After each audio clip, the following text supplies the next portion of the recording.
ಒಂದು ಸಕ್ಕರೆ ಕಾರ್ಖಾನೆ ಇವತ್ತು ಡಿಸಿಸಿ ಬ್ಯಾಂಕು SBI ಬ್ಯಾಂಕ್ನಲ್ಲಿ ಲೋನ್ ತಗೊಂಡು ಇವತ್ತು ಅದು ಕಟ್ಟಲಿ ಕಾರಣ ಇವತ್ತು ಡಿಸಿ ಬ್ಯಾಂಕಿನವರು ಅಕ್ವೈರ್ ಮಾಡ್ಕೊಂಡಿದ್ದಾರೆ. ಇವತ್ತು ಮನೆ ಸಭಾಧ್ಯಕ್ಷರೇ, ಇವತ್ತು ಆ ಒಂದು ಸಕ್ಕರೆ ಕಾರ್ಖಾನೆ ಇವತ್ತು ನಮ್ಮ ಬೀದರ್ ಜಿಲ್ಲೆಯ ರೈತರ ಒಂದು ಬೆನ್ನೆಲುಬು. ಮನೆ ಅಧ್ಯಕ್ಷರೇ, ಇವತ್ತು ಆ ಒಂದು ಸಕ್ಕರೆ ಕಾರ್ಖಾನೆ ನಾವು ಪ್ರಾರಂಭ ಮಾಡಬೇಕಂತ ಅನೇಕ ಸರಿ ಮೀಟಿಂಗ್ ಆಗ್ತು. ಮೀಟಿಂಗ್ ನಲ್ಲಿ ನಿರ್ಣಯ ಮಾಡಿದ್ರು ಇವತ್ತ ಎಲ್ಲಾ ರೋಟಿ ಬೇಸಿಸ್ ಮೇಲೆ ಲೀಸ್ ಕೊಡ್ಬೇಕಂತ ನಿರ್ಣಯ ಆಗಿತ್ತು. ಆದ್ರೆ ಕಾರಣಾಂತರಗಳಿಂದ ಮೊನ್ನೆ ಏನು ಲಾಸ್ಟ್ ಟೈಮ್ ಬೆಂಗಳೂರಿನಲ್ಲಿ ಒಂದು ಮೀಟಿಂಗ್ ಆಗಿತ್ತು. ಆ ಲೀಸ್ ಕೊಡತಂತ ಏನ್ ಮೀಟಿಂಗ್ ಕರೆದಿದ್ರು ಅದನ್ನ ಮರೆತಿ ಇವತ್ತ ಏನು NCDC ಕೇಂದ್ರ ಸರ್ಕಾರದಿಂದ NCDC ಹೋಗಿ ಅಲ್ಲಿಂದ ದುಡ್ಡು ತರಬೇಕಂತ ಪ್ರಸ್ತಾವನೆ ಕಳಿಸಿದ್ರು. NCDC ಕೇಂದ್ರ ಸರ್ಕಾರದಿಂದ ಪ್ರಸ್ತಾವನೆ ಬಂತು. 550 ಕೋಟಿ ರೂಪಾಯಿ ನಾವು ಕೊಡ್ಲಕ್ ರೆಡಿ ಇದ್ದೆವು, ಆದ್ರೆ ತಾವು ಸರ್ಕಾರದಿಂದ ಗ್ಯಾರಂಟಿ ಕೊಡಬೇಕಂತ.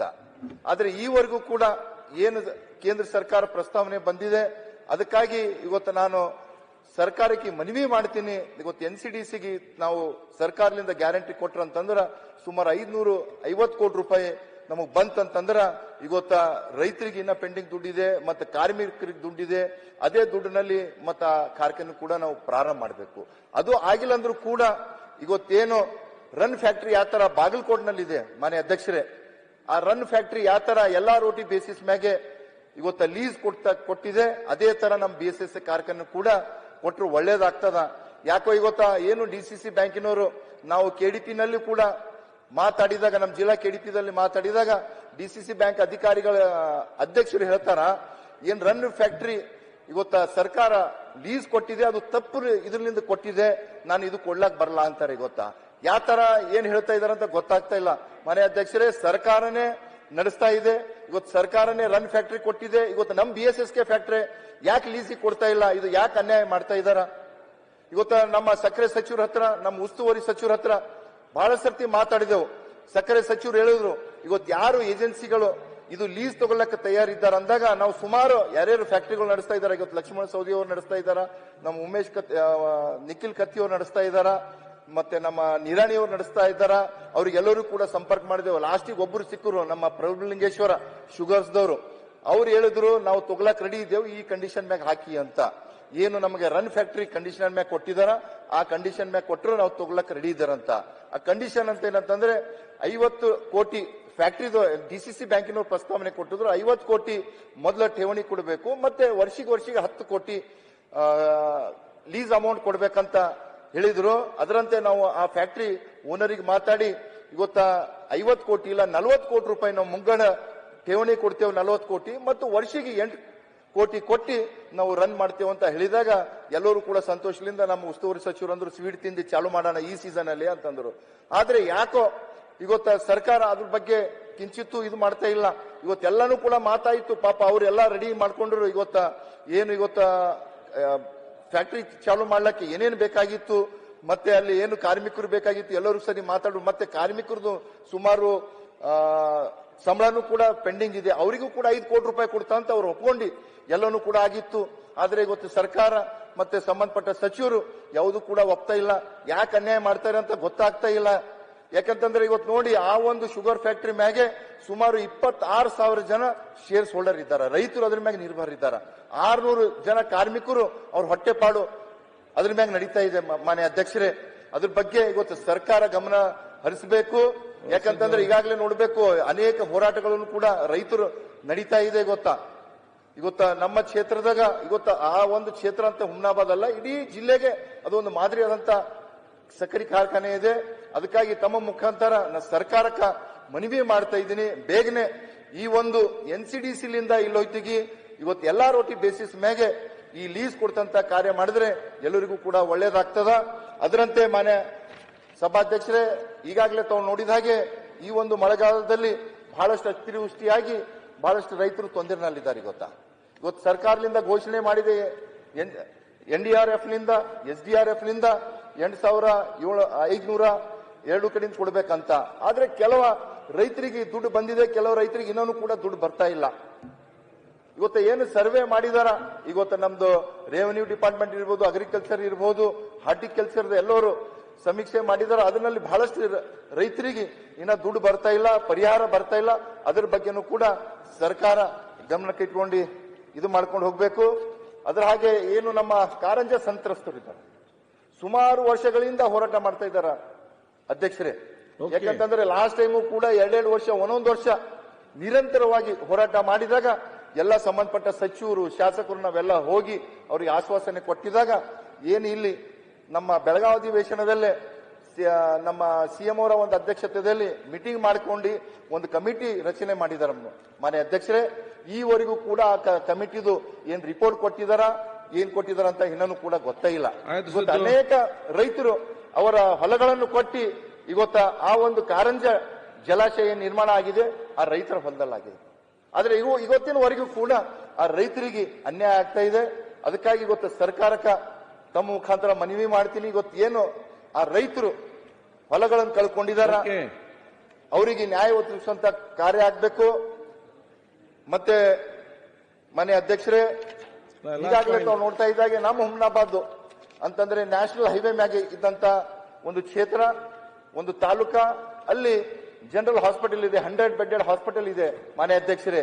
ಆದ್ರೆ ಆ ಒಂದು ಹಾಸ್ಪಿಟಲ್ಕ ಇದ್ದಿದ್ದು 1 ಎಕರೆ ಜಾಗ ಅಷ್ಟೇ ಮಾತ್ರ. ಇವತ್ತು ನಾವು ಯಾವುದೇ ಒಂದು ಹೊಸ ಪ್ರಾಜೆಕ್ಟ್ ಮಾಡಬೇಕು, ಹೊಸದು ಈಗ ತಾಯಿ ಮಕ್ಕಳ ಆಸ್ಪತ್ರೆ ಮಾಡಬೇಕಂತ ಪ್ರಪೋಸಲ್ ಬಂದಿತ್ತು ಸರ್ಕಾರದಿಂದ. ಆದ್ರೆ ಅಲ್ಲಿ ಜಾಗ ಇಲ್ಲದ ಕಾರಣ ಯಾವುದೂ ಕೂಡ ಆಗ್ತಾ ಇಲ್ಲ ಮಾನ್ಯ ಅಧ್ಯಕ್ಷರೇ. ಅದಕ್ಕಾಗಿ ಇವತ್ತೇನು ಸಂಬಂಧಪಟ್ಟ ಸಚಿವರು, ಸರ್ಕಾರ ಏನು ಇವತ್ತು ನಮ್ಮ ತಾಲೂಕಾ ಹಾಸ್ಪಿಟಲ್ಗೆ 1 ಎಕರೆನಲ್ಲಿ ಕೂಡ ಎಲ್ಲೂ ಕೂಡ ಇಲ್ಲ, ಮಿನಿಮಮ್ ಒಂದು 5 ಎಕರೆ ಜಾಗ ಇವತ್ತ ಸರ್ಕಾರ ಮಂಜೂರು ಮಾಡಿ ಆ ತಾಲೂಕಾ ಹಾಸ್ಪಿಟಲ್ ನಲ್ಲಿ ಇವತ್ತು ತಾಯಿ ಮಕ್ಕಳ ಹಾಸ್ಪಿಟಲ್ ಇರ್ಬೋದು, ಟ್ರಾಮಾ ಕೇರ್ ಸೆಂಟರ್ ಇರ್ಬೋದು, ಹೊಸದ ಒಂದು ಇದು ತೆಗಿಲಕ್ಕ ಅವಕಾಶ ಮಾಡಿಕೊಡ್ಬೇಕು. ಇನ್ನೊಂದು ಮಾನ್ಯ ಅಧ್ಯಕ್ಷರೇ, ತಮ್ಮ ಗಮನ ಕೇಳ್ತಾ ಇದ್ದೀನಿ, ಇವತ್ತ ಸರ್ಕಾರಕ್ಕೆ ನಾನು ಮನವಿ ಮಾಡ್ತೀನಿ, ಇವತ್ತೇನು ಪೇಷಂಟ್ಸ್ಗಳು ಇವತ್ತ ಕಿಡ್ನಿ ಇರ್ಬೋದು, ಲಿವರ್ ಇರ್ಬೋದು ಮಾನ್ಯ ಅಧ್ಯಕ್ಷರೇ, ಒಂದು ಬಹಳ ಮಹತ್ವದಂತಿದೆ ಗೊತ್ತಾ. ಇವತ್ತು ಕಿಡ್ನಿ ಲಿವರ್ ಯಾರು ಫೇಲ್ಯೂರ್ ಆಗಿದೆ ಅಂತ ಪೇಷಂಟ್ಸ್ಗಳಿಗೆ ನಾವು ಇವತ್ತು ಟ್ರಾನ್ಸ್ಪ್ಲಾಂಟ್ ಸರ್ಜರಿ ಮಾಡ್ಬೇಕಂತಂದ್ರ ಸುಮಾರು ಲಕ್ಷಗಟ್ಟಲೆ ದುಡ್ಡು ಬೇಕು ಮಾನ್ಯ ಅಧ್ಯಕ್ಷರೇ. ಇವತ್ತ ಒಂದು ಲಿವರ್ ಟ್ರಾನ್ಸ್ಪ್ಲಾಂಟ್ ಮಾಡ್ಬೇಕಂತಂದ್ರೆ ಸುಮಾರು 25 ರಿಂದ 30 ಲಕ್ಷ ರೂಪಾಯಿದ ಒಂದು ಪ್ಯಾಕೇಜ್ ತಗೋತಾರೆ ಮಾನ್ಯ ಅಧ್ಯಕ್ಷರೇ. ಆದ್ರೆ ಇವತ್ತ ಬಡ ಜನರು ಏನ್ ಮಾಡ್ಬೇಕು, ದುಡ್ಡು ಇದ್ದವ್ರೆ ಯಾವ ತರನು ಮಾಡ್ಕೋಬಹುದು. ಆದ್ರೆ ಇವತ್ತ ಬಡ ಜನರು ಏನ್ ಮಾಡ್ಬೇಕು, ಎಷ್ಟೋ ಜನರು ಇವತ್ತು ತಮ್ಮ ಜೀವನಗಳು ಕಳ್ಕೊತಾ ಇದ್ದಾರೆ. ಇವತ್ತು ಏನು ಆ ಲಿವರ್ ಟ್ರಾನ್ಸ್ಪ್ಲಾಂಟ್ ಮಾಡೋ ಒಂದು ಟೆಸ್ಟ್ ಮಾಡ್ಲಿಕ್ಕೂ ಕೂಡ ಆಗ್ತಾ ಇಲ್ಲ ಮಾನ್ಯ ಅಧ್ಯಕ್ಷರೇ ಅವರಿಗೆ. ಅದಕ್ಕಾಗಿ ಇವತ್ತು ಸರ್ಕಾರ ಇವತ್ತು ಯಾವುದೇ ಪೇಷಂಟ್ಸ್ಗಳು ಈ ತರ ಒಂದು ಕಾಯಿಲೆಗಳು ಅಂತ ಇವತ್ತು ಲಿವರ್ ಟ್ರಾನ್ಸ್ಪ್ಲಾಂಟ್ ಇರ್ಬೋದು, ಕಿಡ್ನಿ ಟ್ರಾನ್ಸ್ಪ್ಲಾಂಟ್ ಇರೋದು, ಬೇರೆ ಯಾವುದೇ ದೊಡ್ಡ ಡಿಸೀಸ್ ಬಂದಾಗ ಇವತ್ತು ಸರ್ಕಾರನೇ ಆ ದುಡ್ಡನ್ನು ಭರಿಸಿ ಆ ಬಡ ಜನರ ರಕ್ಷಣೆ ಮಾಡತಂತ ಕಾರ್ಯ ಮಾಡಬೇಕಂತ ತಮ್ಮ ಮುಖಾಂತರ ಹೇಳ್ತಾ ಇದ್ದೀನಿ ಮಾನ್ಯ ಸಭಾಧ್ಯಕ್ಷರೇ. ಅದ್ರಾಗೆ ಇವತ್ತೇನು 2 ನಿಮಿಷ ಇವತ್ತು ನನ್ನ ಮತ ಕ್ಷೇತ್ರದಲ್ಲಿ ಘಾಟ್ಬೋರ ಗ್ರಾಮ ಪಂಚಾಯತಿ ಒಂದು ದೊಡ್ಡ ಗ್ರಾಮ ಪಂಚಾಯತಿ ಇದೆ, ಅಲ್ಲಿ PSC ಸೆಂಟರ್ ಕೂಡ ಇದೆ ಮಾನ್ಯ ಅಧ್ಯಕ್ಷರೇ. ಅಲ್ಲಿ PSC ಸೆಂಟರ್ಗೆ ನಾವು CSC ಸೆಂಟರ್ ಉತ್ತೀರ್ಣ ಮಾಡಬೇಕಂತ ಬಹಳಷ್ಟು ಸರ್ತಿ ನನ್ನ ಮಂತ್ರಿಗಳಿಗೆ ಅಧಿಕಾರಿಗಳು ಕೂಡ ಪ್ರಸ್ತಾವನೆ ಕೊಟ್ಟಿದೆ, ಈವರೆಗೂ ಕೂಡ ಆಗ್ತಾ ಇಲ್ಲ. ಯಾಕಂತಂದ್ರೆ ಅಲ್ಲಿ ಇನ್ಫ್ರಾಸ್ಟ್ರಕ್ಚರ್ ಕೂಡ ಇದೆ, ಸುಮಾರು 7 ಎಕರೆ ಜಾಗ ಆ PSC ಸೆಂಟರ್ ನಲ್ಲಿ ಇದೆ, ಮತ್ತು ಕ್ವಾರ್ಟರ್ಸ್ ಇದೆ, ಹಾಸ್ಪಿಟಲ್ ದೊಡ್ಡದಿದೆ. ಅದಕ್ಕಾಗಿ ಇವತ್ತು PSC ಸೆಂಟರ್ ಇದೆ ಘಾಟ್ಬೋರಲ್ನಲ್ಲಿ, ಅದನ್ನು CSC ಸೆಂಟರ್ ಮಾಡಬೇಕು. ಮತ್ತೆ ಇವತ್ತೇನು ನಮ್ಮ ಕಲ್ಯಾಣ ಕರ್ನಾಟಕ ಭಾಗದಲ್ಲಿ NEKTS ಏನು ಬಸ್ ಓಡ್ತಾ ಇದೆ, ಇವತ್ತು ನಾವು ನೋಡ್ಬೋದು ಮನೆ ಅಧ್ಯಕ್ಷರೇ, ಬೆಳಗ್ಗೆ ಎತ್ತು ಅಂತಂದ್ರ ಮಕ್ಕಳ ಫೋನ್ ಬರೋದು, ಸರ್ ಇವತ್ತ ನಮ್ಮ ಊರಿಗೆ ನಮಗೆ ಬಸ್ ಬಂದಿಲ್ಲ, ನಮ್ಮ ಊರಿಗೆ ನಮಗೆ ಹೋಗ್ಲಕ್ ಪ್ರಾಬ್ಲಮ್ ಆಗ್ತಾ ಇದೆ, ಇವತ್ತು ನಮ್ದು ಎಕ್ಸಾಮ್ ಇದೆ. ಬೆಳಗ್ಗೆ ಹೇಳೋದು 7 ಗಂಟೆ 6:30 ಗಂಟೆಯಿಂದ ಪ್ರಾರಂಭ ಆಗ್ತಾವ ಮನೆ ಅಧ್ಯಕ್ಷರೇ. ಆದ ಕಾರಣ ಇವತ್ತು ನಾವು ಸಂಬಂಧಪಟ್ಟ ಅಧಿಕಾರಿಗಳಿಗೆ ಕೇಳಿದಾಗ ಸರ್ ನಮ್ಮ ಹತ್ರ ಬಸ್ ಕಮ್ಮಿ ಇದೆ ಮತ್ತು ಸಿಬ್ಬಂದಿಗಳು ಕೂಡ ಕಮ್ಮಿ ಇದೆ ಅಂತ. ಸಂಬಂಧಪಟ್ಟ ಸಚಿವರಿಗೆ ಮನವಿ ಮಾಡ್ತೀನಿ, ಏನ್ ಇವತ್ತ ನಮ್ಮ ಭಾಗದಾಗ ಏನ್ ಸಿಬ್ಬಂದಿಗಳ ಕೊರತೆ ಇದೆ, ಬಸ್ಗಳ ಕೊರತೆ ಇದೆ, ಬೇಗನೆ ಆ ಸಿಬ್ಬಂದಿಗಳು ಮತ್ತು ಬಸ್ ಕಲ್ಪಿಸುವಂತ ವ್ಯವಸ್ಥೆ ಮಾಡಬೇಕು. ಮತ್ತು ಏನು ಇವತ್ತ ನಮ್ಮ ಪವರ್ ಮಿನಿಸ್ಟರ್ ಸಾಹೇಬರು ಇಲ್ಲೇ ಇದ್ದಾರ, ಇವತ್ತು ಲಾಸ್ಟ್ ಟೈಮ್ ನಾವು ಮನವಿ ಮಾಡಿದಾಗ ಒಂದು 133 KVದು ಕೊಟ್ಟಿದ್ದಾರ ನಮ್ದು ನಿಂಬೂರ್ ಹತ್ರ, ಅವರಿಗೆ ಧನ್ಯವಾದ ಹೇಳ್ತೀನಿ. ಅದರಂತೆ ಇವತ್ತು ನಮ್ಮ ಘಾಟ್ಬೋರಲ್ನಲ್ಲಿ ದೊಡ್ಡ ಒಂದು ವಿಲೇಜ್ ಇದೆ, ಎಲ್ಲರೂ ಕೂಡ ಅಲ್ಲಿ ಬಹಳಷ್ಟು ರೈತರಿದ್ದಾರ, ಅದ್ರ ಮ್ಯಾಗೆ ನಿರ್ಮಿತಿದ್ದಾರೆ. ಅಲ್ಲಿ 33 KV ಸ್ಟೇಷನ್ ಇದೆ ಸರ್ ಮನೆ ಅಧ್ಯಕ್ಷರೇ. ಆದ್ರೆ ಇವತ್ತು ಅಲ್ಲಿ ಕರೆಂಟ್ ಫ್ಲಕ್ಚುಯೇಷನ್ ಆಗಿ ಇವತ್ತು ರೈತರ ಮೋಟರ್ ಸುಡ್ತಾ ಇದೆ, ಮತ್ತೆ ರೈತರಿಗೆ ಟೈಮಿನ ಮ್ಯಾಗ ಕರೆಂಟ್ ಸಿಕ್ತಿಲ್ಲ ಅಂತ ಬಹಳಷ್ಟು ತೊಂದರೆ ಆಗಿದೆ.